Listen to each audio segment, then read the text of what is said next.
Daughter yelled at me in front of 24 people at Independence Day dinner. "Mom, if you want to keep living here, pay the rent like any other tenant or leave." What Isabella didn't know was that this 1,800 square foot townhome in Beacon Hill, Boston, where she boasted about living thanks to her successful career as a designer, was mine. The black BMW she parked every night in the garage was mine. The charge card her mate Ethan used to buy Hermes bags on Newberry Street was mine. Everything. Absolutely everything was mine. I am Beatrice Thornton. I am 67 years old, and this is the story of how my silence nearly destroyed my only daughter and how breaking it saved her. Present scene. The bouquet of barbecued brisket saturated every recess of the townhome. I had been working since 7 in the morning preparing the blueberry crumble, the custom almond squares, and the honey squash that Isabella had relished since she was a child. 24 people were settling down in the parlor. Relatives, aunts, Isabella's friends, Ethan's colleagues. The table shone with porcelain dinnerware and crystal tumblers that reflected the lights of the holiday wreaths. I moved from the galley to the parlor, serving, clearing dishes, refilling tumblers of Washington Syrup. My smock bore sauce marks. My tresses were gathered in a plain knot. My palms, creased by the anims, quivered mildly as I bore the laden tray. Pause for a spell," my nephew Leonard advised, with that patronizing smirk I recognized intimately. "You've accomplished plenty. It's all right." "I'm fine," I responded, mustering a grin. From my spot beside the expansive culinary ledge, I beheld the entire parlor. Isabella occupied the forefront of the table in her ivory cotton blouse and that Cartier bracelet Ethan had bestowed the prior annum. She conversed with her kin Ben regarding her recent endeavor, a corporate tower on Commonwealth Avenue. "This quarter has been utterly frantic," Isabella remarked, motioning with her goblet. "The patron is urging timelines fiercely. But alas, the compensation for a lead designer in Boston isn't shabby whatsoever. It's sufficient to sustain this abode, the vehicle, and all else." Ethan, beside her, beamed contentedly. He donned a crimson polo likely exceeding a clerk's weekly pay. His impeccably trimmed beard gleamed as he caressed Isabella's forearm. "And nonetheless," Ethan interjected, elevating his tone for universal audibility, "the invoices persist relentlessly. This residence, the adornments, upholding the existence, not is complimentary in Boston." Numerous nods ensued. My Aunt Harriet cleared her larynx. "They're correct. Leases in this district are exorbitant. $2,800 to $3,500 monthly for a respectable flat." "Precisely," Isabella erect in her seat. "Hence I perpetually assert one must labor diligently. Nobody bestows aught gratis in this metropolis." I sensed a twist in my abdomen, yet persisted ladling the brisket. None regarded me. None observed how my fingers clenched the ladle more firmly than requisite. The discourse persisted, centering on finances, the living expenses, and the arduousness of balancing budgets for folks who had just solicited the 4th flask of $50 vino. Then it transpired. Isabella dabbed her lips with her cloth, sipped vino, and gazed straight at me. There was an element in her gaze I identified forthwith, the identical resolve her father, Harold, possessed when rendering pivotal choices. But this instance, that gaze heralded not positive. "Mom," she uttered in a timbre that severed all dialogues, since we're discussing the domicile matter. The parlor hushed. 24 pairs of orbs pivoted toward me. "I've been contemplating," she proceeded, positioning her vessel on the surface with a gentle yet resolute thump, "that if you desire to persist dwelling here with us, you ought to furnish a segment of the lease, like any grown-up who cohabits." Duration halted. "It's solely equitable, she appended, surveying the assemblage for endorsement. "We're all mature, and if that's challenging for you with your dowager's stipend, well, perchance it'd be preferable for you to seek something more aligned with your resources." Ethan assented, imbibing vino. "These days all must account for their disbursements, even kin. Indeed, exactly because we're kin, we should be candid about such affairs." I surveyed the assemblage. My nephew Leonard evaded my stare. Aunt Harriet wheezed uneasily and fixated on her dish. I beheld a duo of attendees incline faintly, as if affirming, "It computes." Uncle Fred even whispered, "Well, it's accurate that these days, at our epoch, we must be more autonomous." None, not a solitary individual, elevated their voice in my advocacy. None queried, "How can you address your mother thus?" None inquired, "Are you genuinely expelling your mother on Independence Day?" The hush was so thick that I could discern the tick-tock of the mantle chronometer in the galley. I sensed as though 26 years of forfeiture, of vigilant nights, erecting a dominion so my daughter could possess a tomorrow, vaporized in the townhome's ventilation. Meticulously, I positioned the ladle on the ledge. I neatened my cloth and set it adjacent to my undisturbed dish. I arose, sensing my joints creak mildly. Grateful to all for attending, I articulated in a timbre so serene that even I was astonished. This Independence Day feast will likely be the final one I partake in this residence. Isabella blinked, perplexed. "Mom, you needn't be so theatrical. We're merely discoursing about being pragmatic with your accurate Isabella," I interposed, gazing her squarely in the orbs. "It's time to be pragmatic." I pivoted and ambled toward the corridor that guided to my chamber. Behind me, I perceived awkward whispers, the grating of seats, someone endeavoring to recommence the dialogue with a, "So who craves sweets?" I latched my chamber portal. The resonance of the bolt was faint, but in my mind, it echoed like the termination of an entire epoch of my existence. Flashback, 28 years prior. I perched on the brink of the cot and surveyed the diminutive chamber that had been my sanctuary for the preceding 4 years. A solitary cot, a vintage armoire, 2 image casings on the bedside. I grasped one, Harold and I on the morn we launched our premier edifice in the Back Bay district. I was 38, I attired a basic botanical frock, and my tresses were retracted. Harold clutched the ceremonial shears, primed to sever the band. Astern us, a humble 5-level edifice, our initial aspiration realized. Contemplative recount. How did I arrive here? How did I transition from a youthful matron with an aspiration to a dowager bolstered by her daughter? Permit me to disclose the verity none at that assemblage knew. Flashback persists, 1993. Harold and I encountered in countryside Massachusetts. I was 23 years old. I labored sanitizing homes. He was a builder. He was 26 and possessed the most industrious palms I had ever beheld in my life. We wedded 8 months subsequently in a modest rite at the village chapel. The nuptial voyage was a weekend in Cape Cod. When Isabella was birthed, we resided in a 350-square-foot studio in the North End. Harold toiled in building 14 hours daily. I performed accounting for minor enterprises from domicile with Isabella slumbering in a bassinet beside me. Every buck we accrued entered a tin container we concealed beneath the cot. No luxuries, no getaways, solely toil, thrift, and one aspiration, to acquire our own asset. It took us 14 years of tallying cents, 14 years of declining suppers with comrades because we'd already dined, 14 years of pre-owned garb from the thrift mart, 14 years of watching Isabella grow up in that minuscule studio, sharing our cot until she was 8 because there was no room for another. In 1999, we ultimately procured our premier flat, 500 square feet in Back Bay, for $55,000. We refurbished it ourselves. Harold fitted the ducts, I painted the walls. Isabella, at 7 years old, passed us the implements. We rented it to a young duo for $500 a month.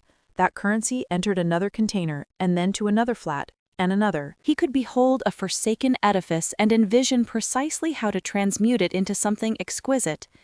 I had another talent. I could render every buck proliferate in the accounts. In 2007, we acquired our 6th edifice. The solicitor proposed we establish a firm to manage all legally. Harold conceived of the finches he perpetually observed on the power lines in Back Bay, those tiny yet indefatigable avians. Thornton Estates, he stated, akin to our surname, but with flight. Collectively, we surmounted the 2012 economic downturn. When others vended in alarm, we procured with tactic. Edifices in Cambridge, flats in Fenway, retail areas in Beacon Hill. By 2019, Thornton Estates possessed 53 assets in its collection. And then, one stormy Wednesday in October of 2020, Harold pressed his palm to his torso while examining some schematics in our bureau. "B" was the ultimate he uttered ere he collapsed.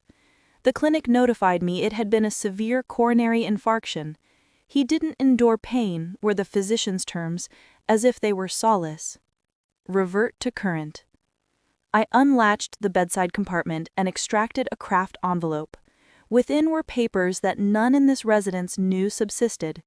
Charter of Formation for Thornton Estates LLC. Equity portions: Beatrice Thornton 82%. Managing Director: Samuel Klein.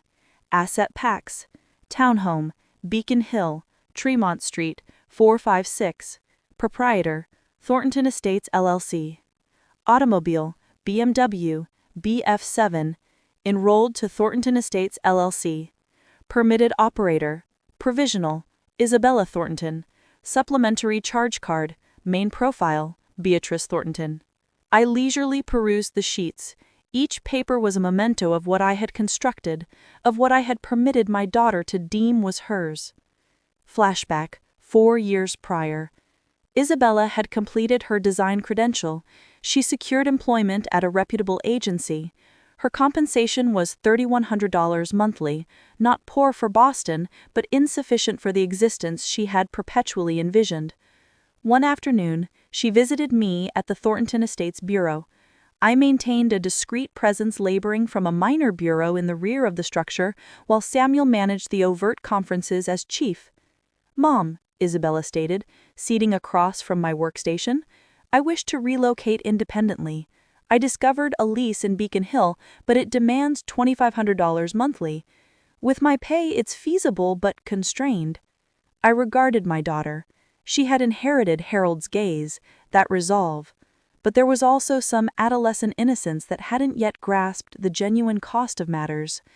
I accessed the Thornton Estates platform on my device. "We possess an unoccupied townhome on Tremont Street," I informed her. 1,800 square feet, refurbished 3 years prior, market worth $4,200 monthly. Isabella's orbs expanded. "Mom, that's far beyond my means." "I'll lease it to you for $1,600, I remarked. "It's an intern concession, staff-daughter tariff." "Truly?" Her visage illuminated. "But won't you require it?"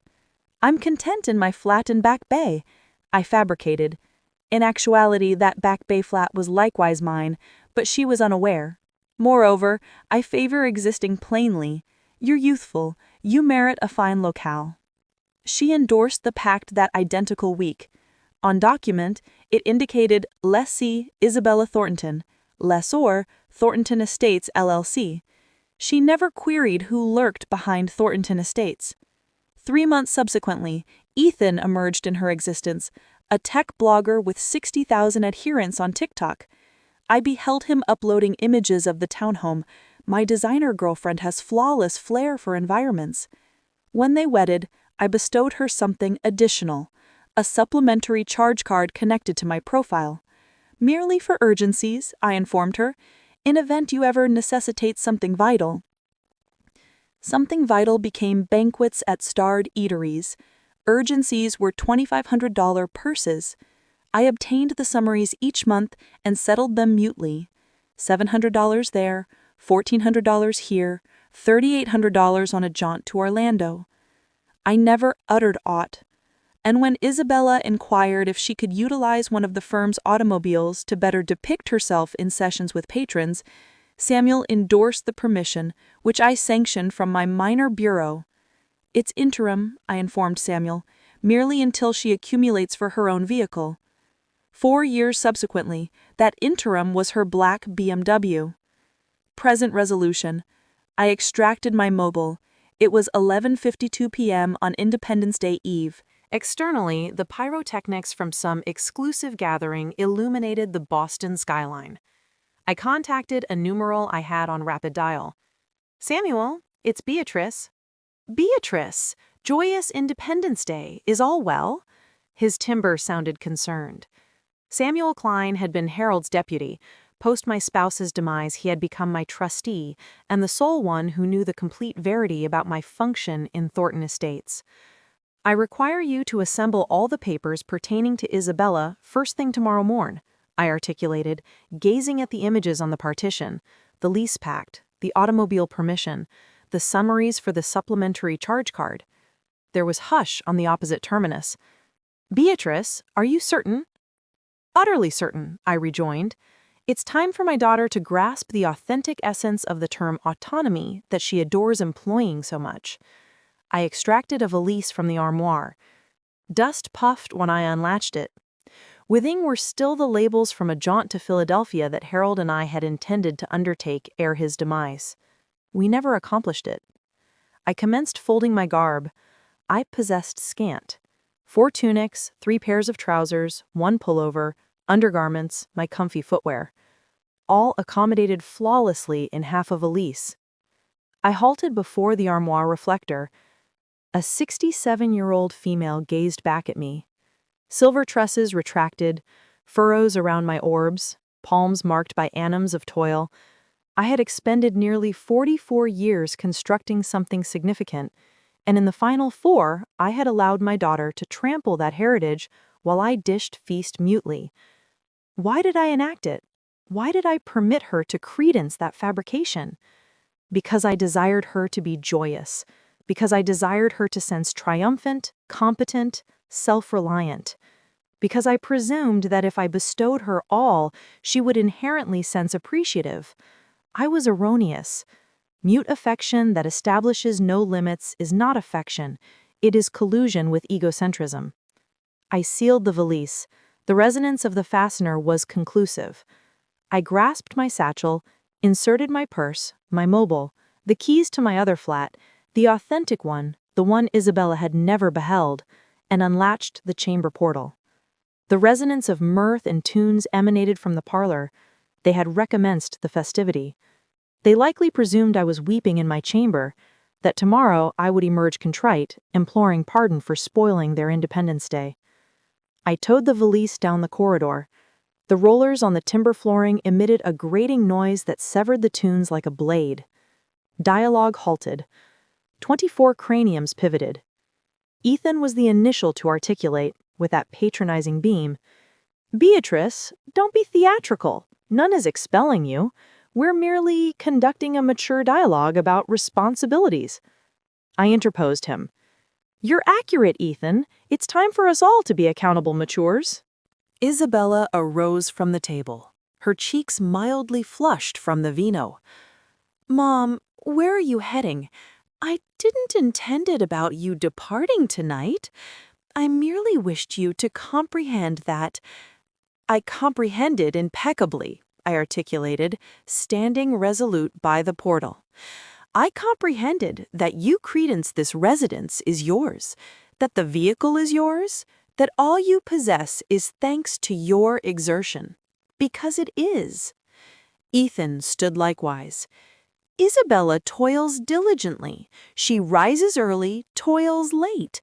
None bestowed her aught gratis." I regarded him squarely in the orbs. There was so much I could have articulated at that instant. I could have disclosed all right there. I could have extracted the asset papers and hurled them in their visages. But I didn't, because the optimal instruction doesn't derive from terms, it derives from repercussions. "You're accurate," I articulated plainly. "None bestows aught gratis. Farewell soon." I unlatched the townhome portal. Isabella advanced a pace toward me. "Mom, at least disclose where you're heading. Permit me summon you a ride." "Needless," I rejoined. "I already summoned a vehicle." "But at least dispatch me a message when you arrive, wherever you're heading, merely to inform me you're safe." I regarded her in the orbs. My daughter, the lass I had cradled in my limbs, the youth I had witnessed matriculate, the female who had just selected arrogance over affection. "When I consider it essential to converse, I shall," I articulated softly. "Joyous Independence Day, Isabella." I sealed the portal behind me. The edifice corridor was hush, lit by chill fluorescent bulbs. I towed my valise toward the lift. I didn't glance rearward. I didn't weep. I merely inhaled. For the initial time in 4 years, I inhaled sans the burden of a fabrication compressing my bosom. The lift descended the 6 levels in hush. When the panels parted on the lobby, the evening porter glanced up, astonished. "Miss Thornton, are you departing? So late?" Miguel, I articulated, recollecting his moniker, even though he likely presumed I was merely Isabella's mother. Could you grant me a courtesy? Naturally. When they arrive to retrieve the black BMW in the ensuing days, the one in parking bay number 9, permit them ingress. They possess permission from the firm. Miguel blinked, perplexed, but assented. As you articulate, ma'am? Externally, a dark Cadillac awaited me. It wasn't a ride, it was a Thornton Estates vehicle piloted by Tom, one of our dependable staff. Good evening, Miss Thornton, he articulated, grasping my valise. To the South End flat, please. I nestled into the rear seat. Nocturnal Boston glided by the pane, the lit avenues, sightseers strolling even on Independence Day, shuttered shops with vivid vitrines. This metropolis, my metropolis, I had vanquished it cent by cent, stone by stone, pact by pact. And someplace en route, I had become unseen in my own narrative. The vehicle veered onto Washington Street. South End was a tranquil residential enclave, very dissimilar from the vibrant Beacon Hill. This was where I truly resided, a 900-square-foot flat in a 5-level edifice. No porters, no opulences. Tom halted the vehicle before number 45. Do you require aid with the valise? No, grateful. I can handle. I ascended the steps. There was no lift to the 3rd level. I unlatched the portal with my key. The flat, odorized, disused, like a locale that was frequently sealed. It was my covert haven, the locale I came to when I necessitated to ponder, labor sans disruptions, or simply be Beatrice Thornton, entrepreneur, instead of Beatrice, the lone mother subsisting off her daughter's benevolence. I abandoned the valise by the portal and perched on the settee. The hush was total. No tunes, no mirth, no daughter instructing me to defray or depart. Just me and the choices I would have to render at daybreak. I extracted my mobile. I possessed 4 missed summons from Isabella. One dispatch. Mom, please inform me you're safe. And it is my duty to amend it. I ultimately seated. Samuel glided the envelope toward me. I unlatched it. The premier paper was the townhome lease pact. It had been endorsed 4 years prior, mechanically extended annually. Provision 3, FP4. The lessor may conclude the pact with 45 days antecedent advisory if they do not wish to extend. The secondary paper was the automobile permission. Straightforward, explicit. Thornton Estates LLC permits the provisional utilization of the BMW BF7 automobile, registration 593 MNP, to Isabella Thornton for the aim of firm depiction. This permission may be withdrawn at any juncture. The tertiary was the charge card summary for the recent 7 months. My palms quivered viewing the figures. Legal C-Bar, 3-star Michelin Eatery, $962. Airmay Newbury Street, $3,800. Ritz-Carlton Boston Presidential Suite, $2,500. Excursion to Phoenix, $3,600. Pottery Barn Custom Furnishings, $2,200. The roster continued, sheet after sheet of outlays that summed $52,140 in 7 months. Meanwhile, I was still attiring the identical aged taupe overcoat from 6 years prior. Did you also summon Lydia? I queried, alluding to our solicitor. She's awaiting in the meeting chamber. Lydia Hayes was a 53-year-old female with a repute for being merciless but equitable. She had managed all our juridical matters since Harold perished. When I entered the meeting chamber, she already possessed her portable computer unlatched and several juridical tomes, tagged with azure tabs. Beatrice, she articulated, clasping my palm. Samuel briefed me on the circumstance. I'm profoundly regretful about what transpired. I don't require sympathies, I articulated, seating. I require juridical remedies. Lydia assented, valuing my forthrightness.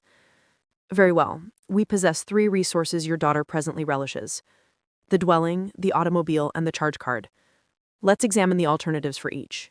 She unlatched a display on her portable computer and rotated the display toward me. Asset: Townhome, Beacon Hill. The pact is nearing expiration on February 28th. Juridically, you have the prerogative not to extend it. You merely need to dispatch an official advisory with 45 days beforehand alert, which would be today, July 6th. What if she declines to vacate? Then we commence expulsion processes. But, frankly, Beatrice, I don't believe it will reach that. When she obtains the advisory from an asset oversight firm, not from her mother, it will be dissimilar. And if she attempts to ascertain who the proprietor is? Lydia beamed faintly. Thornton Estates LLC is a limited liability entity. The equity holders are not communal.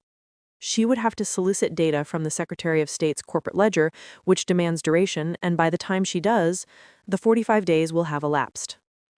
BMW BF7 automobile, she proceeded. This one is more direct. It is firm asset. She only possesses permission to utilize it. We can withdraw it forthwith and solicit the restitution of the automobile. How is that executed? We dispatch official correspondence soliciting the restitution within 72 hours. If she doesn't acquiesce, we dispatch a firm staffer with a recovery vehicle and the duplicate keys. Execute it, I articulated, sans vacillation. Charge card, Lydia articulated. This is the most straightforward of all. It's a supplementary card on your individual profile. You can nullify it with a telephone summons. Prompt effect. I regarded the 3 papers before me. My daughter would endure 3 strikes in a matter of days. She would forfeit her residence, her automobile, her boundless access to funds. Is it overly severe? Samuel queried gently. We could enact this progressively. First the card, then the automobile, then... No, I interposed him. Progressive would be merciless. It would be like severing a digit daily instead of yanking off the plaster all at once. She necessitates to sense the complete repercussion, to grasp the extent of her error. Lydia regarded me with something akin to admiration. You are more resilient than I presumed. I am not resilient, I articulated. I am a matron who was sightless for 4 years and ultimately resolved to unveil her orbs. We expended the ensuing 3 hours composing the papers. One missive of non-extension of pact. Dear Miss Isabella Thornton, Thornton Estates LLC, in its role as lessor of the asset situated at Tremont Street, 456, Boston, hereby advises you that the lease pact expiring on February 28, 2022, will not be extended. In conformity with the Housing Tenancy Statute, you have until the denoted date to evacuate the asset in the identical state in which it was provided. Cordially, Samuel Klein, Managing Director, Thornton Estates LLC. 2. Solicitation for automobile restitution. Dear Ms. Isabella Thornton, the objective of this missive is to notify you that the provisional permission for the utilization of the BMW BF7 automobile, registration 593MNP, asset of Thornton Estates LLC, is withdrawn as of this date. We solicit the restitution of the automobile within an utmost of 72 hours to our premises on Boylston Street, 112. Non-acquiescence with this solicitation will result in us advancing to reclaim the resource via pertinent juridical means. Cordially, Resource Division, Thornton Estates, LLC. 3. Charge card nullification. This one merely necessitated a summons to the financial institution. Lydia contacted the numeral on loudspeaker. Wells Fargo, Card Division, Karen speaking. How may I assist you? Good morn, Lydia articulated. I am contacting on behalf of Ms. Beatrice Thornton, possessor of the profile concluding in DU942. We necessitate to nullify a supplementary card. Certainly. Can you furnish the moniker of the supplementary possessor? Isabella Thornton. One instant, please. Yes, here it is. Do you desire prompt or planned nullification? Lydia regarded me. I assented. Prompt. Splendid. The card will be obstructed in the system in roughly 3 hours. Anything else? Yes, I appended, inclining toward the device. I would appreciate to obtain a detailed outlay summary for the recent 15 months for that card, please. Certainly, Miss Thornton. We will dispatch it via electronic mail in the span of the day. We disconnected. Lydia sealed her portable computer. That's it. The papers will be dispatched by registered post and electronic mail today. The card will be nullified ere midday. The automobile? When do you desire us to reclaim it? Day after tomorrow, I articulated. Grant her duration to peruse the missive first. Let her grasp that this is grave. Samuel reclined in his seat. And you, where will you be when all this detonates? In my flat in the South End. I don't intend to conceal. If Isabella seeks me, she knows where the bureau is, but I'm not going to facilitate aught for her. And if she approaches the media? Lydia queried. Tycoon mother expels her daughter. That could be a sensational banner. Permit her, I articulated. I possess 26 years of papers demonstrating precisely how I constructed this dominion, and I possess 7 months of summaries demonstrating how she and her mate utilized it as their individual dispenser. I arose. My joints creaked faintly. 67 years. Sometimes I sensed every one of them in my frame. Grateful to both. I know this is awkward. Beatrice, Samuel articulated, also arising. Harold would be proud of you. He perpetually articulated, true affection establishes limits. I wish you had heeded him earlier. I sensed a bulge in my larynx. Harold, how much I yearned for him in instants like this. I wish I had too, I murmured. I departed the bureau at 12 p.m. The summer sun gleamed on Boylston Street. Sightseers were capturing images of the public garden. A youthful duo was disputing about which eatery to select for luncheon. Ordinary existence persisted. I halted before the Chanel vitrine. There, on the central dummy, was a satchel I identified from the summaries. $2,947. Ethan had purchased it in September and paraded it on his TikTok with the legend, "When your wife indulges you." At that instant, my mobile vibrated. A dispatch from Isabella. "Mom, good morn. Where are you? I dropped by the Back Bay flat I presumed was yours, but the porter says the elderly duo resides there. Can you contact me? I'm concerned." I stowed the mobile, sans retorting. I ambled to a diminutive cafe in Fenway, one of those that lack TikTok, just fine cafe and sincere wraps. I ordered a latte and a bagel. The sum, $4.20. Ethan likely expended that on a solitary cufflink at the haberdasher. My mobile rang. It was Samuel. The electronic mails were dispatched, he articulated. Isabella should obtain them any minute. Splendid. 2. Solicitation for automobile restitution. Dear Ms. Isabella Thornton, the objective of this missive is to notify you that the provisional permission for the utilization of the BMW BF7 automobile, registration 593MNP, asset of Thornton Estates LLC, is withdrawn as of this date.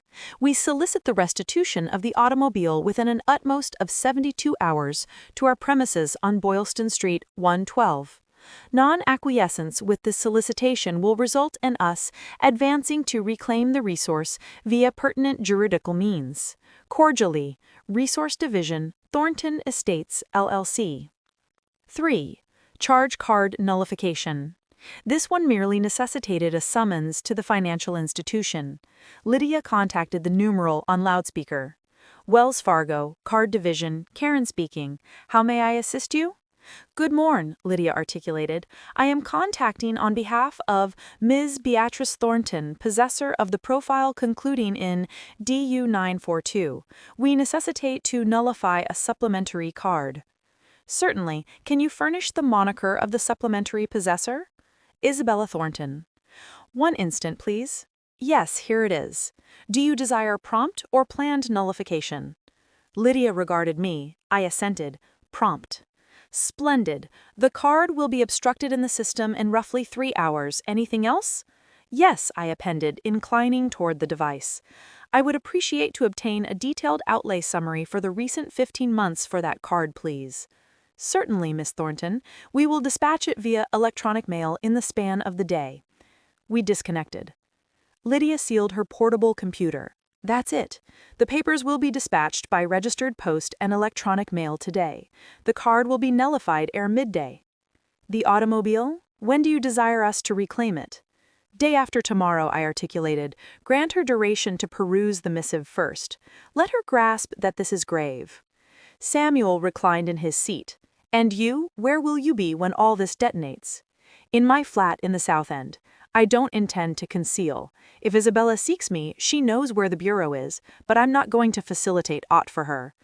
"And if she approaches the media?" Lydia queried. "Tycoon mother expels her daughter. That could be a sensational banner." "Permit her," I articulated. "I possess 26 years of papers demonstrating precisely how I constructed this dominion, and I possess 7 months of summaries demonstrating how she and her mate utilized it as their individual dispenser." I arose. My joints creaked faintly. 67 years. Sometimes I sensed every one of them in my frame. "Grateful to both. I know this is awkward." "Beatrice," Samuel articulated, also arising. "Harold would be proud of you." He perpetually articulated, "True affection establishes limits." I wish you had heeded him earlier. I sensed a bulge in my larynx. Harold, how much I yearned for him in instants like this. "I wish I had too," I murmured. I departed the bureau at 12 p.m. The summer sun gleamed on Boylston Street. Sightseers were capturing images of the public garden. A youthful duo was disputing about which eatery to select for luncheon. Ordinary existence persisted. I halted before the Chanel vitrine. There, on the central dummy, was a satchel I identified from the summaries. $2,947. Ethan had purchased it in September and paraded it on his TikTok with the legend, "When your wife indulges you." At that instant, my mobile vibrated. A dispatch from Isabella. "Mom, good morn. Where are you?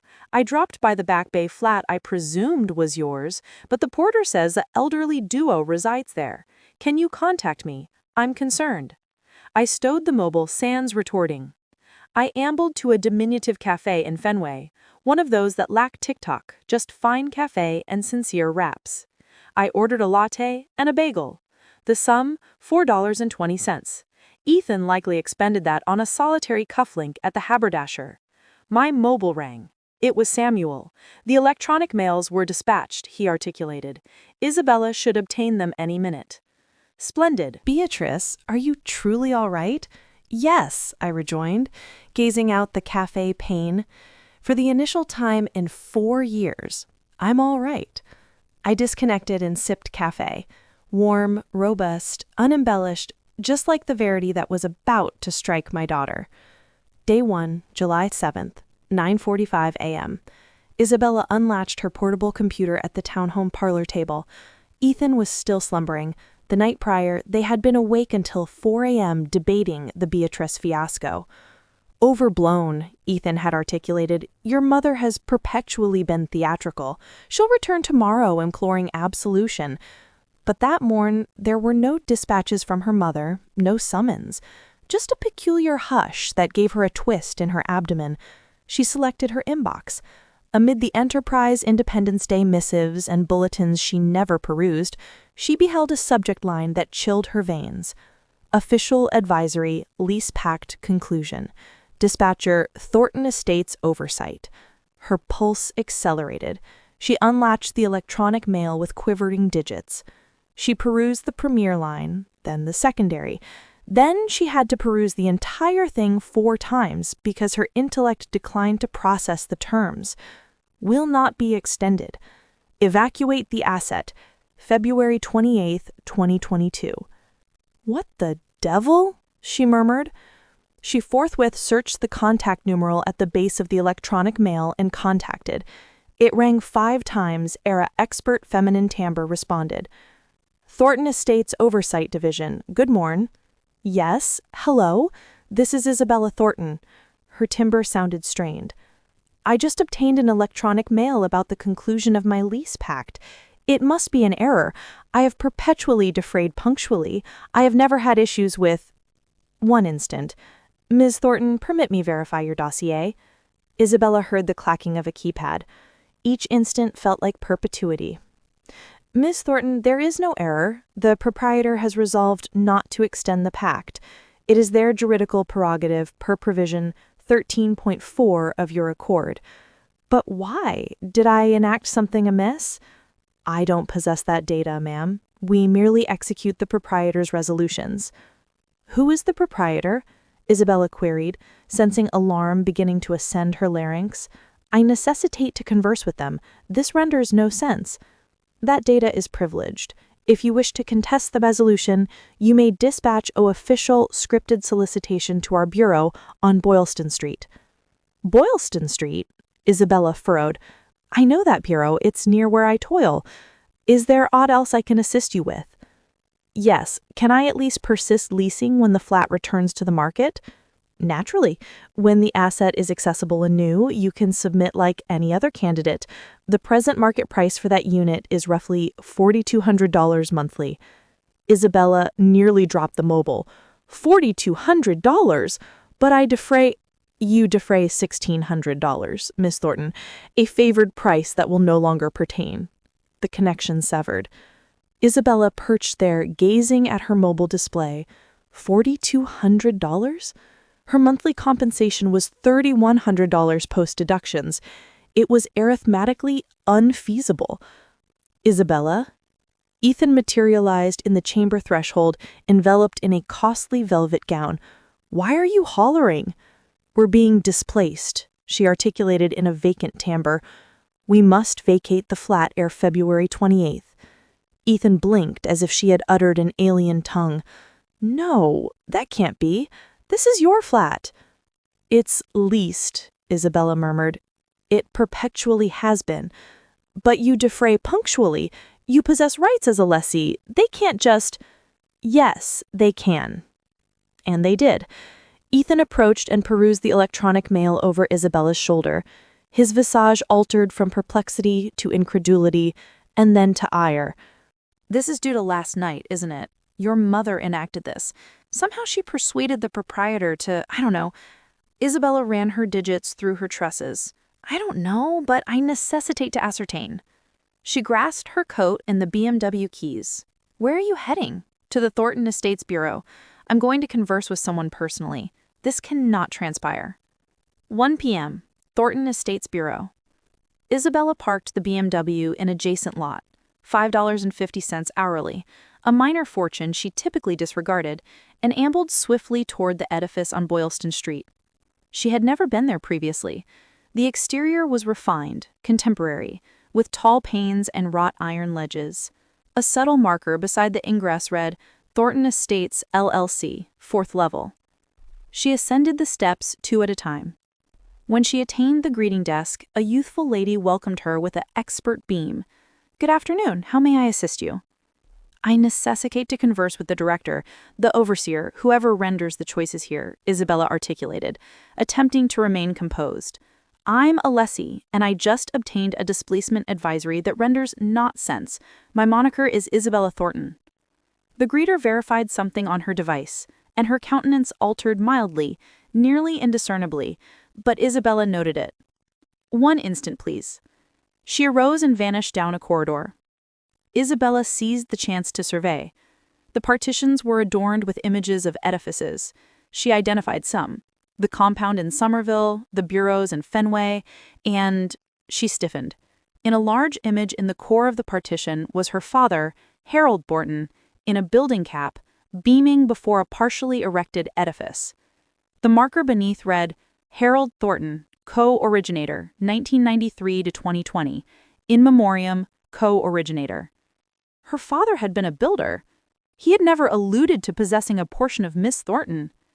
A male in his late 40s with an impeccable garb and silvering locks at the sides approached, palm extended. I am Samuel Klein, Managing Director of Thornton Estates. I comprehend you have apprehensions about your lease pact. Isabella mechanically clasped his palm, but her intellect was still processing the image of her father. Yes, pardon, that image. My father toiled here. Samuel tracked her stare, and something akin to sorrow traversed his visage. Harold was far more than a staffer, but that is a distinct matter. Why don't we proceed to my bureau so we can... Samuel's bureau. The bureau possessed vistas of the whole boulevard. Isabella seated in a hide seat while Samuel unlatched a dossier on his workstation. Miss Thornton, I comprehend your apprehension, but the resolution not to extend your pact is entirely within the juridical structure. The proprietor... Who is the proprietor? Isabella interposed. I necessitate to converse with them. There's been a misapprehension. My mother, she articulated something improper at Independence Day feast, and if that somehow attained the proprietor's ears? Your mother has naught to do with this, Samuel articulated, though Isabella noted something peculiar in his timbre. It's plainly a commercial resolution. Then at least permit me submit to extend. I can defray more, I can... The market price is $4,200 monthly, Samuel articulated resolutely. Can you defray that sum? Isabella unlatched her mouth. She sealed it. The arithmetic was savage and evident. There are other flats in Boston, Samuel proceeded, not sans some empathy. I propose you commence searching soon. The market in March is rivalous. Isabella arose, sensing vertiginous. This isn't correct. Something isn't correct here. As she departed, her stare fell anew on the image of her father, and then she noted something she hadn't beheld previously. In the backdrop of the mildly unfocused image was a female with a plain frock, and her tresses retracted. She was clutching a dossier and conversing with a male in a garb. Something about the female stance felt acquainted. 2:45 p.m. The Galleria at Prudential Center. Ethan had resolved that shopping remedy was the answer. While Isabella managed the flat issue, he would acquire the tie he had eyed at Brooks Brothers for the Labor Day Gala. In queue to defay, he extracted the gold charge card he perpetually utilized, the one that never possessed a cap, the one that made the clerks regard him with esteem. He glided the card through the scanner. You can attempt anew, Ethan solicited with a strained grin. The teller attempted 3 more times. Rejected. Rejected. I'm regretful, sir. The card isn't processing. Do you possess another mode of payment? The folks behind Ethan in queue commenced to whisper. He sensed his cheeks flame. It must be a network glitch, he articulated swiftly, stowing the card.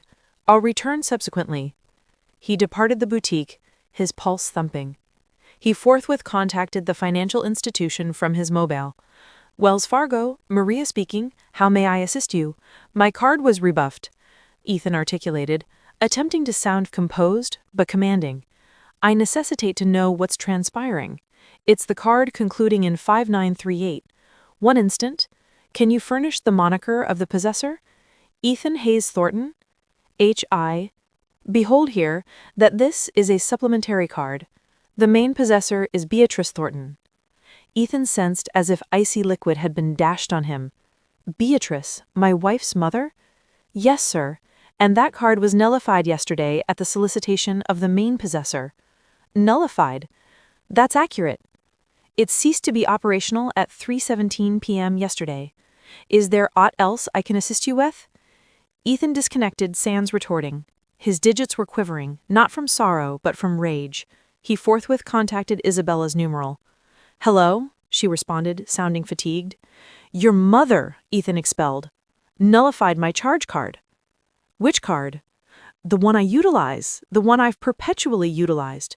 How could she? Ethan, that's not your card, Isabella articulated leisurely, as if she were processing the data concurrently as she was articulating it. It's a supplementary card on my mother's profile. You articulated it was ours. You articulated the firm bestowed it to you as a perk. I presumed... No, Ethan, you fabricated, or you were too foolish to know the verity. Ethan, compose yourself. We can rectify this. I possess my own card. We can utilize... Your card has a cap of $2,500, Ethan articulated coldly. Do you know how much I expend monthly? Do you know how much it demands to uphold my persona, my online presence, my existence? Perhaps that's the issue, Isabella murmured. What did you articulate? Not, disregard it. I'm returning home. We necessitate to converse. Ethan disconnected and stood in the midst of the Galleria, encircled by others' shopping sacks, vivid vitrines displaying things he could no longer possess. For the initial time in 4 years, Ethan Hayes felt destitute, and he loathed that sensation with every strand of his being. Day 2, July 8th, 8:30 a.m. Isabella awoke with a throbbing cranium ache. She had expended the entire night prior debating with Ethan. He desired her to enact something, to converse with her mother, to rectify this. But how?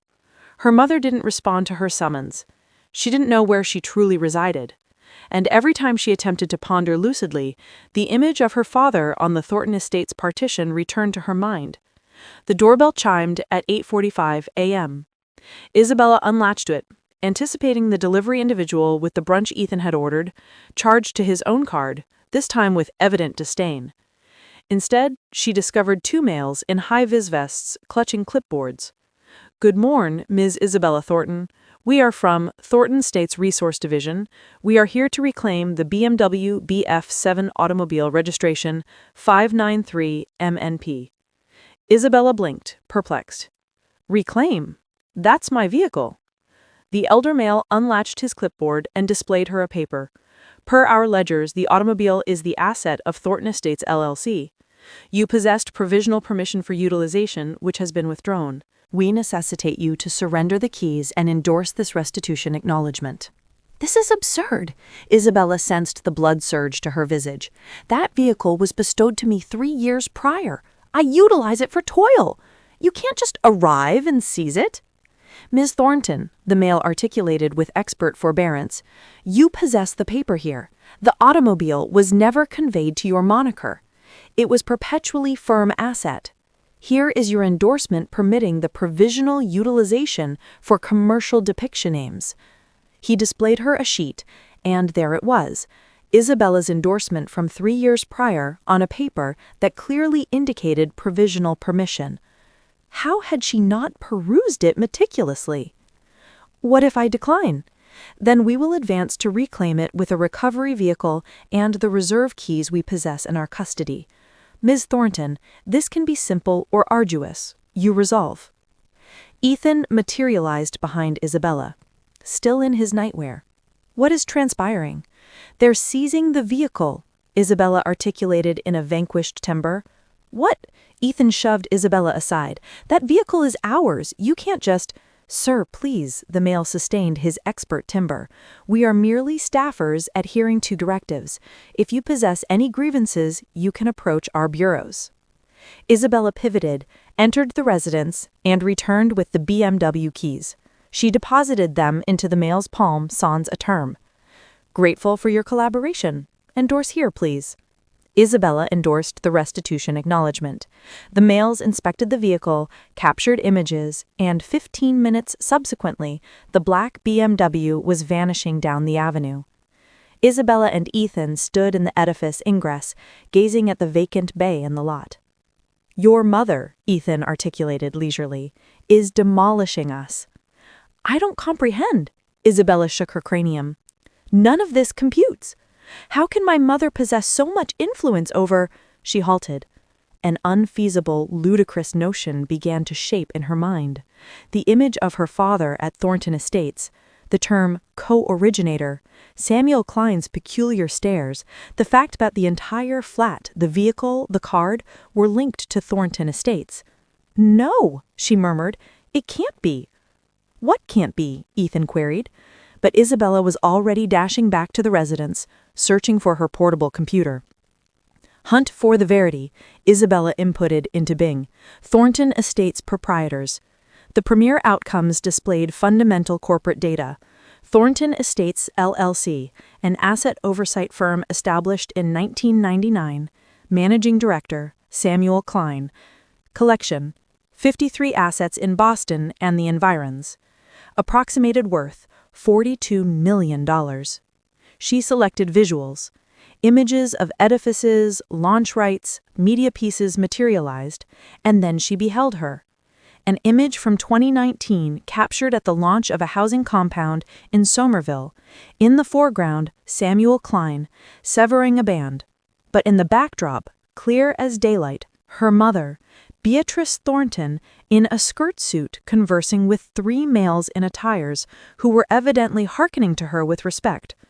She enlarged the image. The legend read, "Samuel Klein, Managing Director of Thornton Estates, at the launch of the Harbor Views compound endeavor developed by the Thornton Kin." The Thornton Kin. With quivering digits, Isabella hunted on Glassdoor, Beatrice Thornton, Boston. There was no communal profile, but when she hunted for Thornton Estates staffers, a roster materialized, and there, sans an image or depiction, appeared a moniker, Beatrice Thornton, Chief Equity Holder. No, no, no, no. Isabella ran her digits through her tresses. Ethan approached and perused over her shoulder. Your mother possesses Thornton Estates? I don't know, perhaps. Oh, Lord. Ethan, I think she does. Then that flat, it's hers. And the vehicle, hers. And the card, hers. All is hers. Ethan slumped onto the settee, his visage ashen. We've been dwelling in her residence, expending her funds, while you, he pivoted to her with irate orbs, while you boasted to all that you had succeeded independently. Oh, Lord! Isabella, you instructed her to defray rent in her own residence. I didn't know. I vow to heaven I didn't know. How could you not know? Didn't you ever query? Did it never seem peculiar to you that a flat in Beacon Hill cost $1,600? I presumed it was a staff price or something. She perpetually existed so humbly with her aged garb, her diminutive flat. What diminutive flat? Ethan chortled derisively. Isabella, I'll wager anything that diminutive flat was also a ruse. She likely possesses a villa someplace. She never displayed us. Isabella arose abruptly and grasped the resident's keys. Where are you heading? Ethan queried. To locate someone who will disclose the verity. 3 p.m., Mass General Hospital. Her grandmother, Evelyn, was in chamber 412, recuperating from bronchitis. Isabella hadn't visited her since she was admitted 10 days prior. She had been too occupied with toil and Independence Day galas. When she entered the chamber, her grandmother was vigilant, perusing a periodical. She glanced up, and a shade of disillusionment traversed her visage ere she could conceal it. Isabella, what astonishment, Grandma! Isabella approached and pecked her furrowed cheek. She appeared delicate, diminutive, beneath the clinic linens. How are you sensing? Improved. The medics say I can depart home in a few days. That's splendid. There was an uncomfortable hush. Evelyn regarded her with those orbs that perpetually beheld more than one desired to reveal. You didn't merely come to inquire about my wellness, did you? She ultimately articulated. What occurred, Grandma? Isabella seated in the seat beside the cot. I necessitate you to disclose the verity about Mom. What verity? Thornton Estates, the funds, all. Evelyn leisurely sealed the periodical. So you ultimately discovered. I knew, daughter. I was there from the commencement. I observed your mother and father thrift every cent for annums. I observed them procure their premier flat. I observed them construct that dominion stone by stone. Why did they never disclose to me, Evelyn? She exhaled, a fatigued resonance that seemed to bear epics of burden. Because your mother desired you to be robust independently. She didn't desire you to mature like those indulged, affluent youths who presume the world owes them something. But they fabricated to me. They didn't fabricate to you, Evelyn amended her resolutely. They just didn't disclose you all. There is a distinction. They permitted me credence that I was sustaining the residence, that I was caring for her.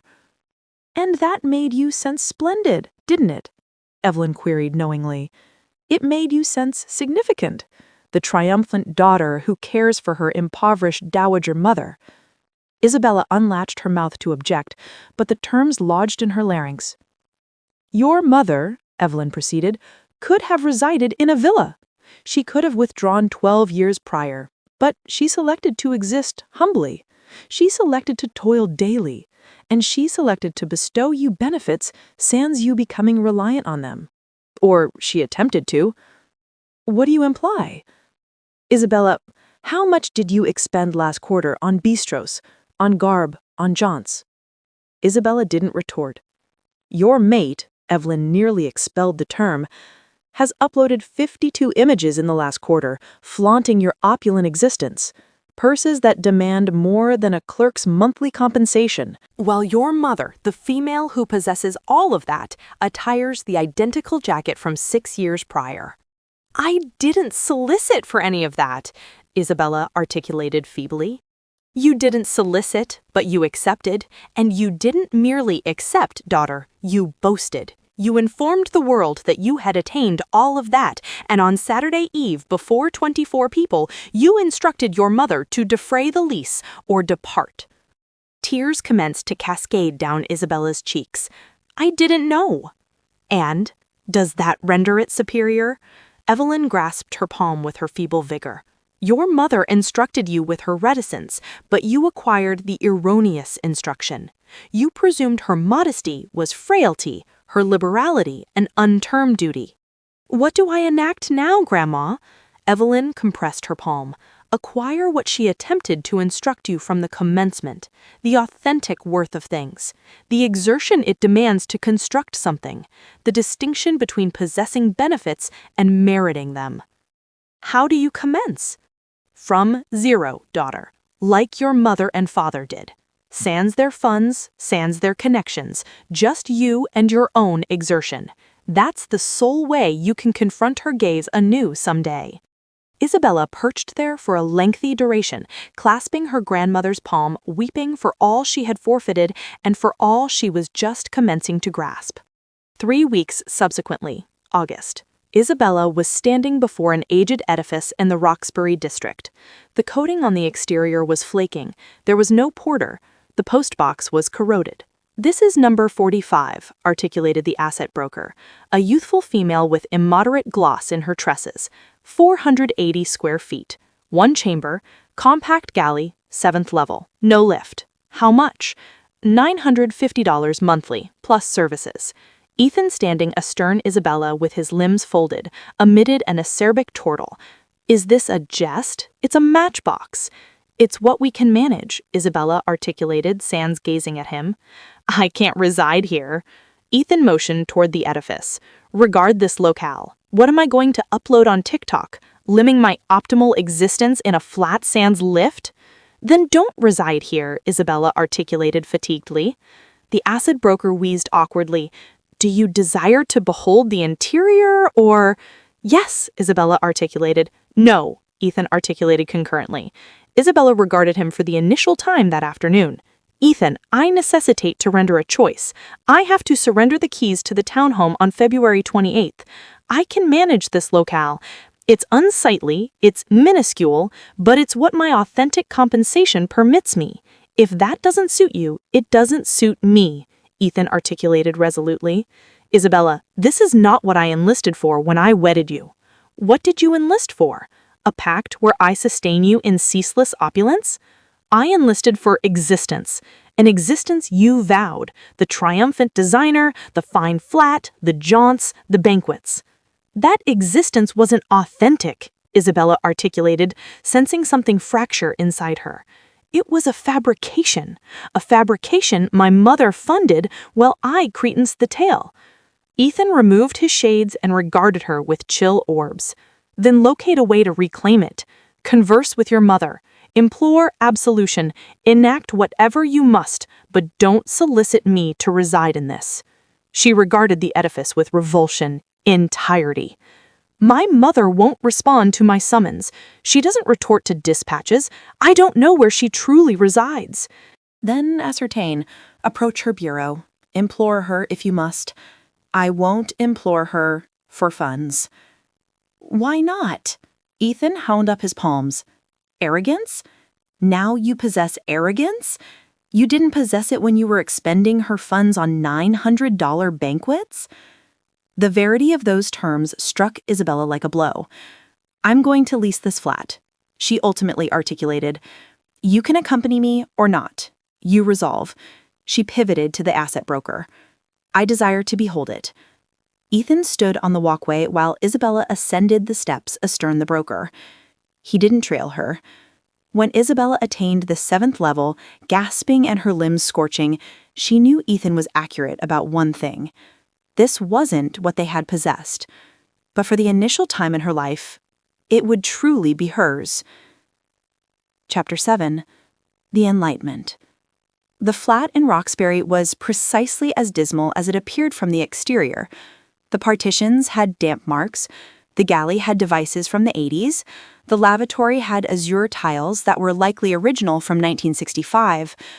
But it was hers, or at least it would be, post she endorsed the pact.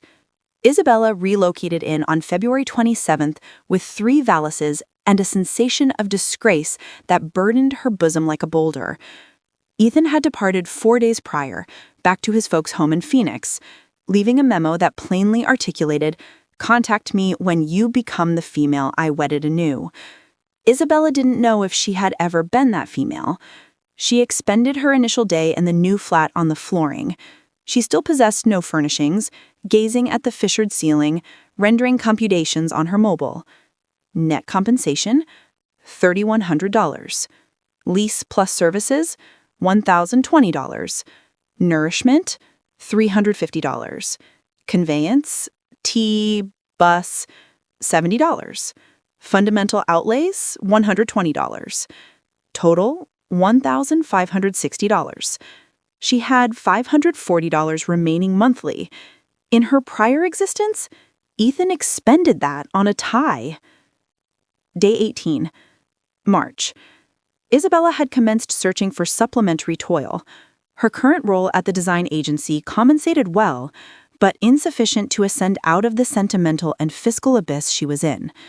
One evening, while consuming instant pasta on the flooring of her vacant flat, the furnishings wouldn't arrive until the ensuing week, she obtained a dispatch from an obscure numeral. "Hello, Isabella. I'm Brian Voss. I operate a modest agency in Cambridge. I labor on community lodging endeavors. Your father collaborated on some of our initial edifices. I've beheld your collection. Would you be intrigued in conversing?" Isabella retorted forthwith. "Yes. When?" Day 25. Encounter with Brian. Brian Voss's bureau was in a repurposed warehouse in Cambridge. The partitions were bare masonry. The workstations were recycled benches. There were 6 youthful staffers laboring on laptops encircled by prototypes and schematics. Brian was about 55 years old, with tousled locks and the vigor of someone who still adored his vocation post-decades of enacting it. "Your father," he articulated, indicating an image on the partition. "He was one of the finest builders I ever collaborated with. He grasped the framework of an edifice like none else, not just the erection, but the essence of a locale." Isabella regarded the image, her father, 25 years younger, beaming beside a cluster of laborers. "I didn't know you collaborated for Annams ere he and your mother established Thornton Estates." Brian regarded her directly. "Do you know what your father articulated to me once? Brian, edifices aren't for flaunting. They are for folks to dwell in with honor." Isabella sensed a bulge in her larynx. "I possess an endeavor," Brian proceeded. "Refurbishment of lodging in Dorchester. Aged edifices that necessitate conversion into budget-friendly flats. The allocation is constrained, the compensation isn't remarkable, but the toil signifies." "How much?" $2,400 monthly for 7 months. If it succeeds, perhaps more. It was less than she earned now, but Isabella assented. "When do I commence, Brian?" Brian beamed. Wednesday? Bring durable footwear. You'll be on the erection locale, not just in the bureau. Day 50. April. Isabella was awakening at 6:30 a.m. She took the T to Dorchester. She toiled on dusty erection locales until 6:30 p.m. She returned home fatigued, consumed something plain. She had acquired to prepare rice, frittatas, and basic greens, and expended her evenings sketching plans on her aged portable computer. One Sunday, her adjacent neighbor, an elder female named Lily, rapped on her portal. "Pardon, young lady, do you possess any flour?" I depleted. Isabella bestowed her a sack. Lily glanced over her shoulder at the nearly vacant flat. "Did you just relocate 2 months prior, and your mate?" "I don't possess a mate. I'm in shift." Lily assented sagely. "Existence positions you where you necessitate to be, not where you desire to be. Come for supper tomorrow if you prefer. I'm preparing lasagna." Isabella went. Lily's lasagna evoked her of her mother's. and for the initial time since Independence Day, she sensed something akin to the warmth of domicile. Day 70, May. Ethan dispatched her separation papers. Isabella endorsed them sans a struggle. Part of her sensed alleviated. He merited someone who could bestow him the existence he desired, and she necessitated to unearth who she was sans the burden of all those anticipations. Day 110, June. The endeavor in Dorchester was taking form. Isabella had conceived a sectional system that permitted aged commercial edifices to be converted into 550-square-foot dwellings with natural illumination and open layouts. The demand per unit? $85,000. Brian was awed. This could function on a grander scale. Have you contemplated presenting it to backers? I don't possess connections, Isabella confessed. Well, I do. Permit me render some summons. That evening, Isabella perched in her diminutive flat. She now possessed a table, a bed, and 4 chairs procured from Craigslist, and pondered about her mother. Over the past 4 months, she had attempted to summon her 52 times.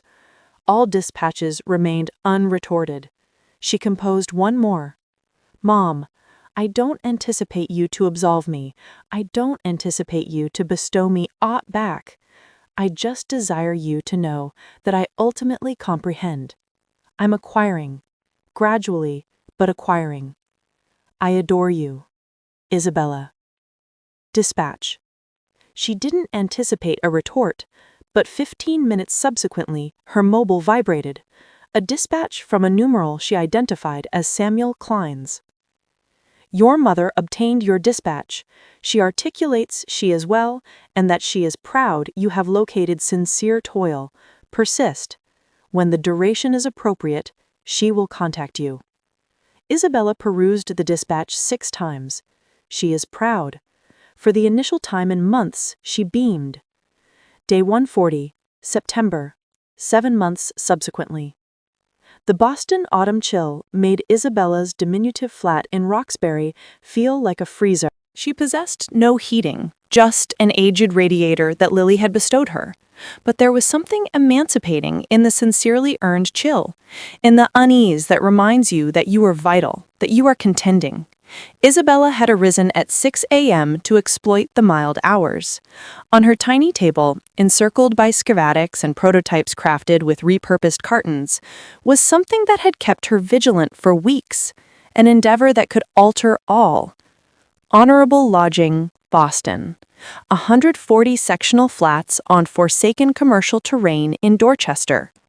Total demand, $10.8 million. Price per unit, $90,000.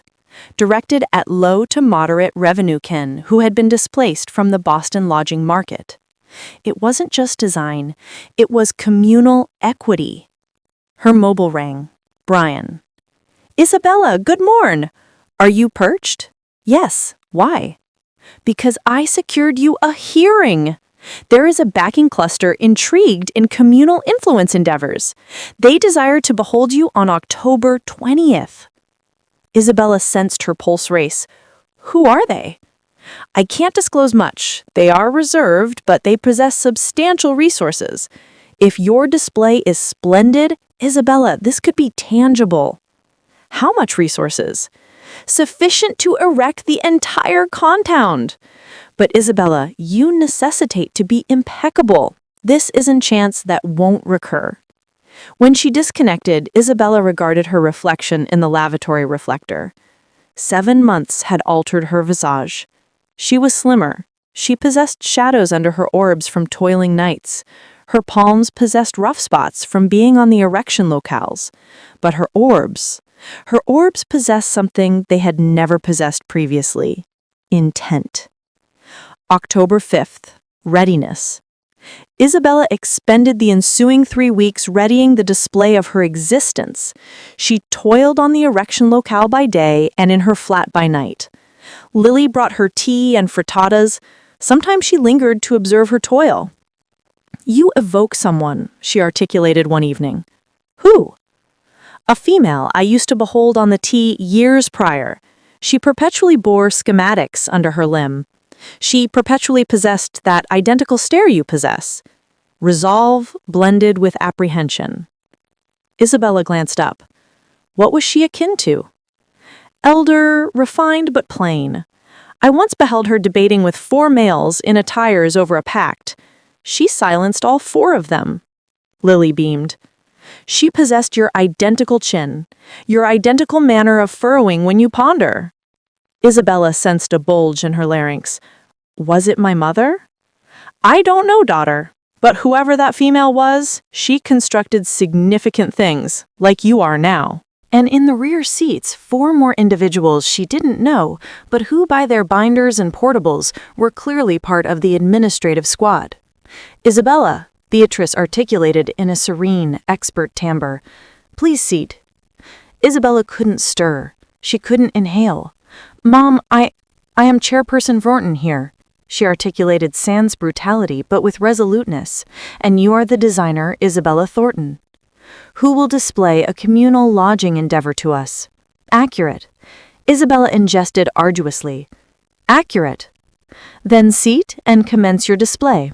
We possess 90 minutes. With quivering limbs, Isabella ambled toward the displayer. She linked her aged portable computer. The display possessed a fissure in the edge that she had attempted to mend with adhesive. While awaiting the platform to load, she regarded her mother. She was regarding her with an impartial commercial expression, as if she were assessing a total outsider, and in a manner she was. The Isabella she had expelled from her residence 7 months prior no longer subsisted. Good afternoon, she commenced, her timbre scarcely quavering. My moniker is Isabella Thornton. I am a designer specializing in communal lodging, and I am here to display an endeavor that can alter the lives of 140 kin in Boston. The premiere slide materialized, an image of the forsaken terrain in Dorchester, unsightly, replete with debris, overlooked. This is a locale our metropolis has forsaken, she articulated. But I behold promise. I behold dwellings. I behold honor. For the ensuing 60 minutes, Isabella displayed every detail of her endeavor. Sectional plan, refined 550-square-foot flats, eco-friendly and repurposed substances, natural illumination in every unit, shared locales for society. Practical allocation. Erection demand per unit, $85,000. Ultimate vending price, $90,000. Margin, 5.9%. Sufficient for viability, not for immoderate gain. Communal repercussion, 140 kin with honorable lodging. Generation of 50 positions during erection. Revitalization of the Dorchester enclave. Duplicable paradigm in other metropolises.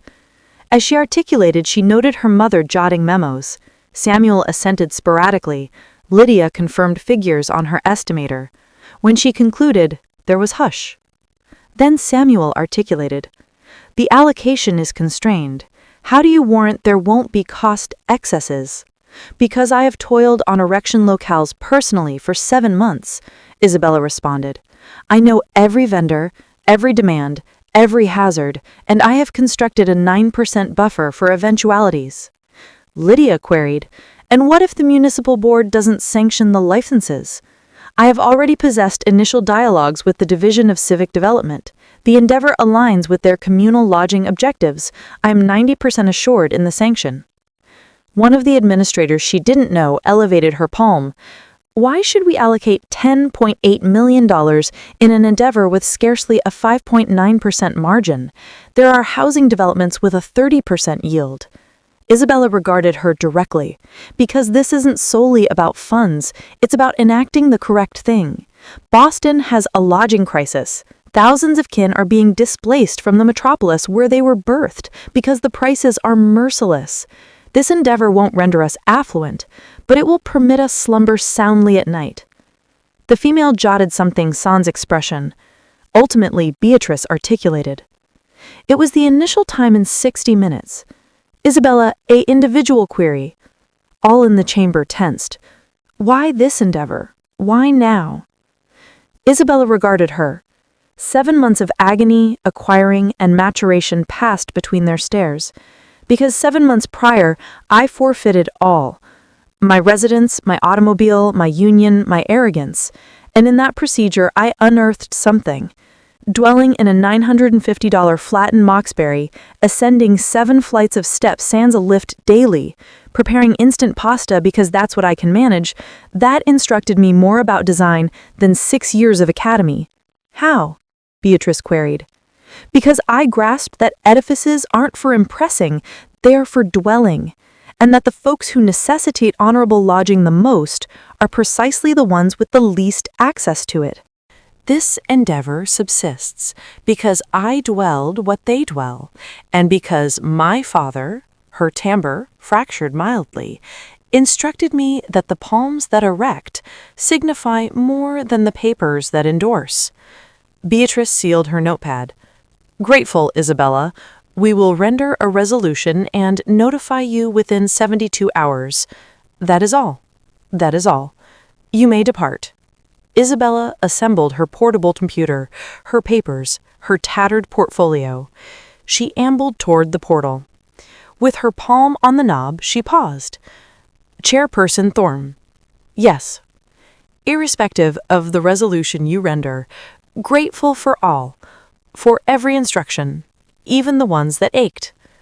She departed sans awaiting a retort. Consultation. When Isabella departed, Beatrice remained perched in hush. The administrators awaited her term. Views, she ultimately articulated. Samuel was the initial.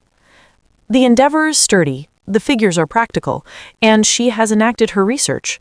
But the margin is slender. 1 error and we forfeit funds. Lydia assented. Juridically, all is in sequence. Licenses are viable, pacts are lucid, but I concur the fiscal hazard is elevated. The administrator who had queried the margin articulated. As a unadulterated allocation, there are superior alternatives. But, she vacillated, as a declaration of principles, as a heritage, this is potent. Beatrice gazed out the pane. She could behold the prudential tower in the distance, that testament to persistent exertion, to erection that demands generations. Harold, she murmured, what would you enact? She knew the retort. Harold would have endorsed forthwith. He had perpetually articulated, edifices aren't for amassing riches, they are for generating honor. We sanction the endeavor, Beatrice articulated. Complete allocation, $10.8 million. Under what stipulations? Samuel queried. Isabella will be the endeavor's overseer. She will report monthly to this board. She will possess functional independence, but stringent fiscal oversight. And she paused. If she succeeds, we will proffer her a permanent role at Thornton Estates, not as my daughter, as a designer who demonstrated her merit. October 22nd, 10 p.m. Isabella was in her flat, incapable to slumber, when her mobile rang. Obscure numeral. Hello, Isabella Thornton. A expert, pressing feminine timbre.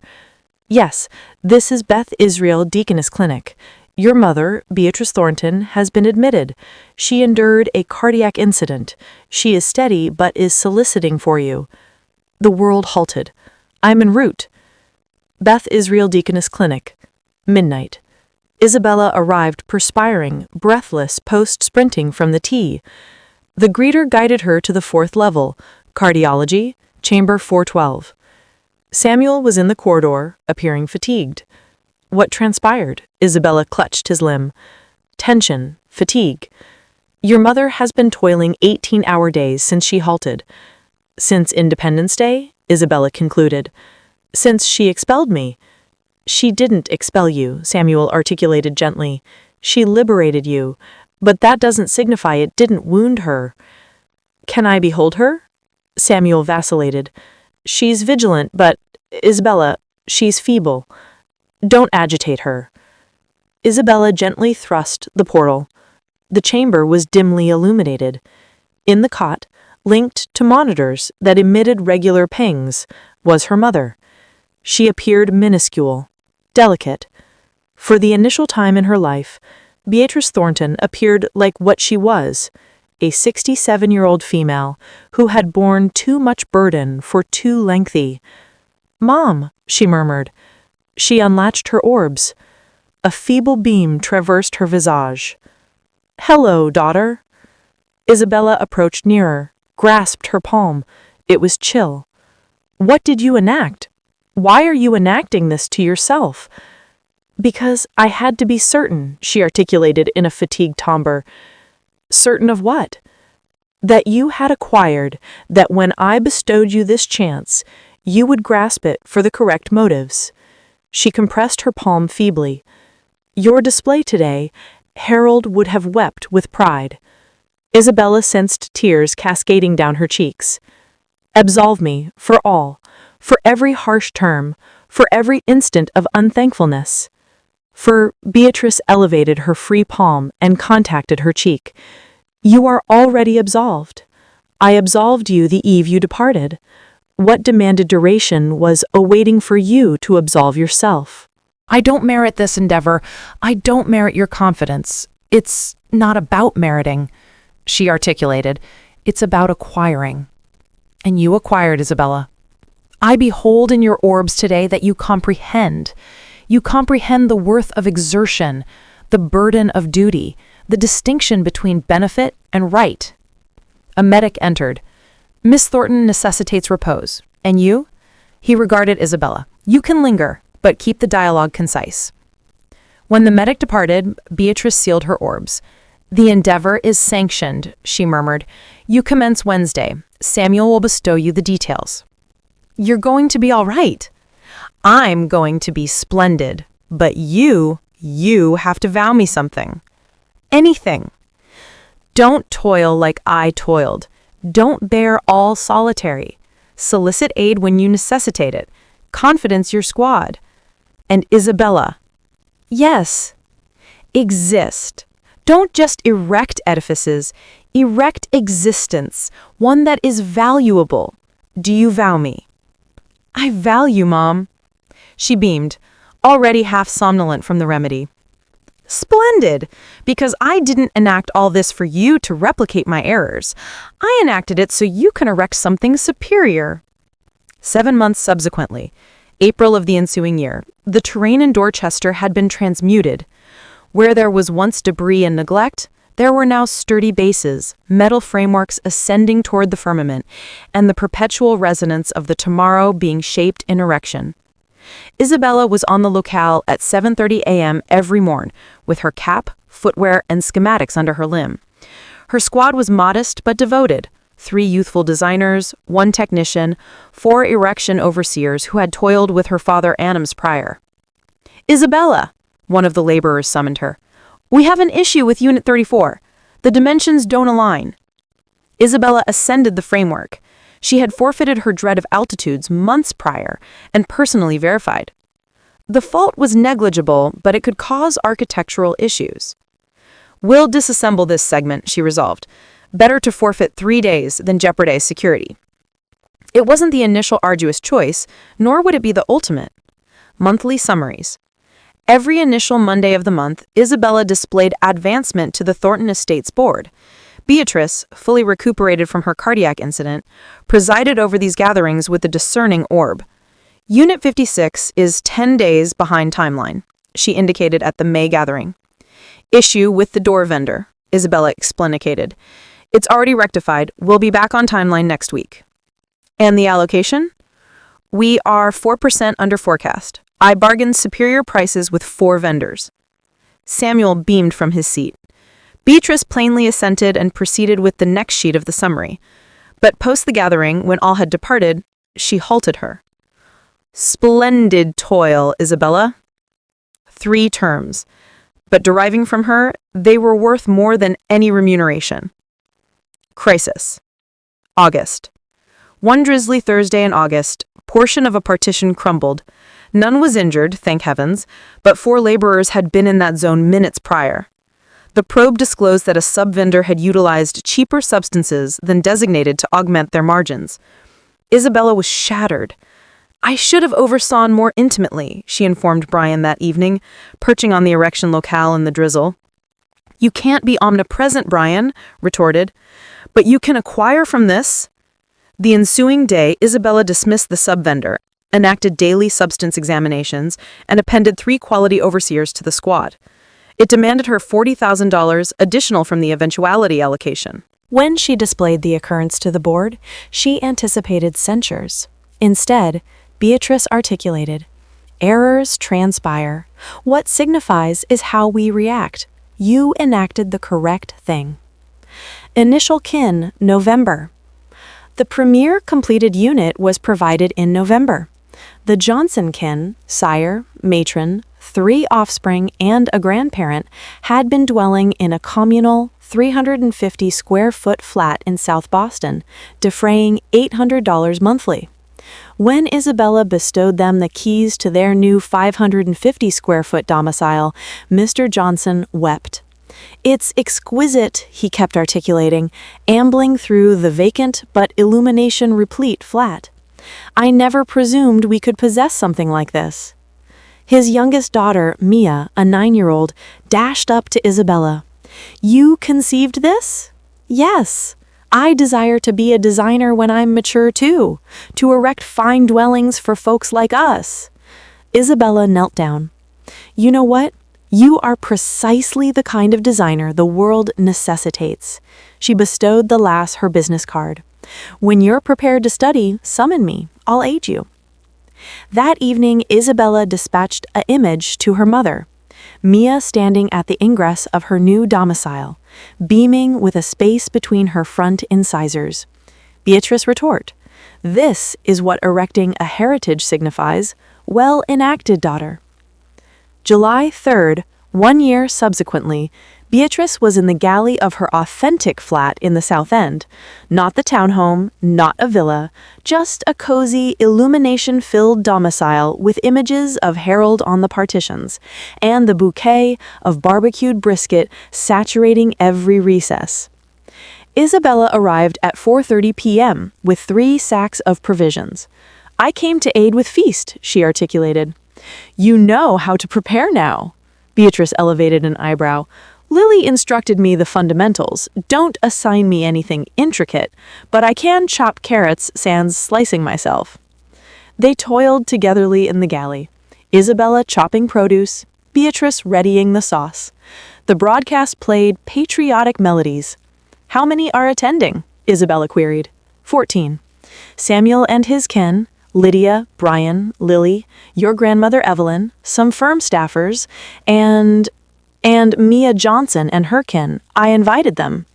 Isabella sensed a bulge in her larynx. "Mom, it's a kin feast," she articulated plainly. "And kin isn't perpetually blood. Sometimes it's the folks who erect with you." Feast. 9 p.m. The table was smaller than the year prior. There were no lavish porcelain or crystal vessels, just assorted dishes, regular tumblers, and nourishment made with affection. But the dialogue was authentic. The mirth was sincere. And when Mia displayed Isabella a sketch she had crafted, a lofty edifice with the term "dream" inscribed above it, all applauded. At 11 p.m., Isabella arose. Her pulse was thumping. "I desire to articulate something." The table hushed.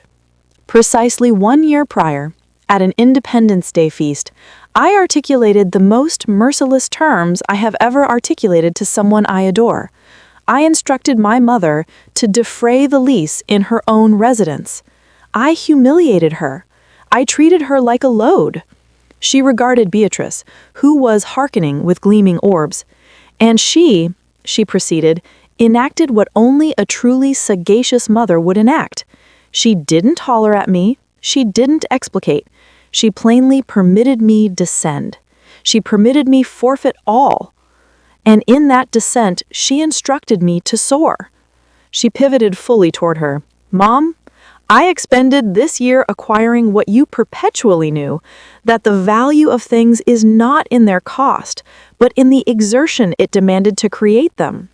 That riches sans ethos is destitution disguised, and that true affection sometimes has to be firm, to be authentic." She extracted an envelope from her pouch. This is for you." Beatrice unlatched it. Within was a voucher for $18,200. "It's every buck I expended with your charge card during those 4 years," Isabella explained. "It demanded me 14 months to thrift it, but it's yours with accrual." Beatrice regarded the voucher, then she shredded it into fragments. "I don't desire your funds," she articulated gently. "I desire your ethos, and that, my daughter, is invaluable." She arose and clasped her. For the initial time in a year, mother and daughter clasped, a clasp that mended all lesions. The table erupted in ovation. Grandma Evelyn was weeping. Lily shouted, "Hurrah!" Samuel elevated his vessel. Mia whispered to her mother, "When I mature, I desire to be like Isabella." Miss Feast. Miss Daughter Articulate beamed. "Then acquire not only from her toil, daughter, acquire from her heart." Post-feast. Midnight. When all had departed, Isabella aided her mother tidy. They cleansed dishes side by side in cozy hush. "The Endeavor is launching in June," Isabella articulated. "All 140 units completed, 100% tenancy." "I know, Samuel keeps me briefed." And post that, Brian proffered me association in his agency, but I also possess other alternatives. Beatrice halted cleansing and regarded her. "What do you desire, Isabella?" "Not what I desire, not what others anticipate. What does your heart desire?" Isabella pondered meticulously. "I desire to persist enacting this communal lodging endeavors that signify, but also," she vacillated, "also, I desire to be proximate to you. I forfeited many annums sans truly knowing who you are, sans valuing all you constructed. I desire to compensate for that duration." Beamed. "Then I possess a suggestion. Thornton Estates is broadening its communal influence branch. We necessitate an overseer, someone who grasps the design, but also the heart behind it. Are you proffering me a role? I am proffering you an intent with an equitable compensation, no special benefits, but with the chance to alter hundreds of lives. Are you intrigued, Isabella?" She regarded her in the orbs. "Yes, but with one stipulation." "Which one?" "That we convene for supper at least once weekly. No discoursing about toil, just mother and daughter compensating for forfeited duration." Beatrice extended her palm. "Accord." They clasped palms formally. Then they chortled and clasped. 2030, launch of the Harold Thornton compound. Isabella was 44 years old. Her tresses was commencing to display the initial silver strands, but her orbs gleamed with the contentment of someone who had located her locale in the world. She was standing before a compound of 18 edifices on the fringes of Boston, Harold Thornton Residential Compound, 500 communal influence dwellings. Beside her was Beatrice, now 73 years old, officially withdrawn, but never truly distant. "Your father would be hollering with exhilaration," she articulated. "I know. Sometimes I sense like he's here observing. He perpetually has been." In the spectators were kin who had obtained lodging, Mia Johnson, now 16 and with a complete grant to a design academy, Lily perching in the forefront with a tissue for her tears, Samuel, Lydia, Brian, the entire squad that had rendered this feasible, and a new male beside Isabella, Alex, a community organizer who toiled in underserved enclaves. They had been together for 3 years. He grasped her zeal. He shared her intent. When Isabella grasped the amplifier, she pondered about her readied oration. Then she disregarded it and articulated from the heart. "This endeavor is denominated after my father, Harold Thornton, a male who credenced that edifices aren't for amassing riches, but for generating honor. But it is also the heritage of my mother, Beatrice Thornton, who instructed me the most significant instruction of my life, that true affection sometimes has to permit you descend so you can acquire to soar. She regarded her mother. 6 years prior, I was an haughty female who credenced she merited all sans having merited it. Today, I am just a female who attempts daily to be worthy of the surname she bears. These 500 dwellings are not my attainment. They are our attainment, of every kin that trusted the endeavor, of every laborer who put their perspiration into every stone, of every individual who credenced that Boston can be a metropolis where all has honorable domicile, and it is a vow. As long as I exist, I will persist erecting, not for my purse, but for our collective tomorrow. The throng applauded. Isabella severed the ceremonial band. The portals unlatched, and the kin commenced to enter their new dwellings. Mia neared Isabella. "Do you recollect when you bestowed me your card 6 years prior?" "Naturally. I preserved it." And now the last displayed an envelope. "I was admitted to the MIT School of Architecture with a complete grant. I desire to conceive edifices like you." "Not like me," Isabella articulated, placing a palm on her shoulder. "Superior than me. Acquire from my errors and erect a world that we can only envision." That evening, Beatrice's flat balcony. Beatrice and Isabella were perching on the balcony, regarding the lights of Boston extending out to the bay. "Are you joyous, daughter?" Beatrice queried. "Yes, more than ever. And Alex is dissimilar from Ethan. Authentic, sincere. He adores my toil, not my standing. That's the distinction between affection and deal." Isabella assented. Then she queried, "And you, Mom, are you joyous?" Beatrice pondered meticulously. "I am at tranquility, which is superior than joy. Joy arrives and departs. Tranquility endures." "What bestows you tranquility?" "Beholding you become the female I perpetually knew you could be. Beholding the Thornton moniker signifies something grander than funds. Knowing that when I'm no longer here, there will be something valuable to bequeath." "Don't articulate like that. You're going to exist another 35 years. Beatrice chortled. "Perhaps. But when my duration arrives, I desire you to know something. That all I constructed," she extended her palm toward the metropolis, "is not my authentic heritage. You are the female you became. That is my opus." Isabella sensed tears in her orbs. "I don't merit a mother like you." "None merits affection, Isabella. We can only venerate it. And you have venerated it." They perched there as Boston gleamed below them, a metropolis of aspirations constructed with exertion, of dwellings merited with honor, of heritages that transcend generations. And in that instant, they both knew that Beatrice's reticence, that reticence that nearly demolished her kin, had ultimately articulated, and its dispatch was lucid. True affection is not demonstrated with facile bestowals, but with arduous instructions. It is not gauged in bucks expended, but in ethos forged.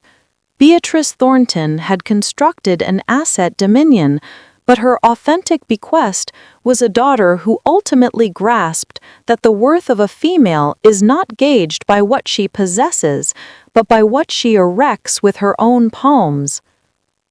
And that, my darling audience on Grandma Stories at Grandma Megan this twilight, is the Independence Day I genuinely regained my daughter. If this narrative moved your essence, tap like and roll and disclose in the comments from which locale are you beholding Grandma Megan this eve. I peruse every solitary one.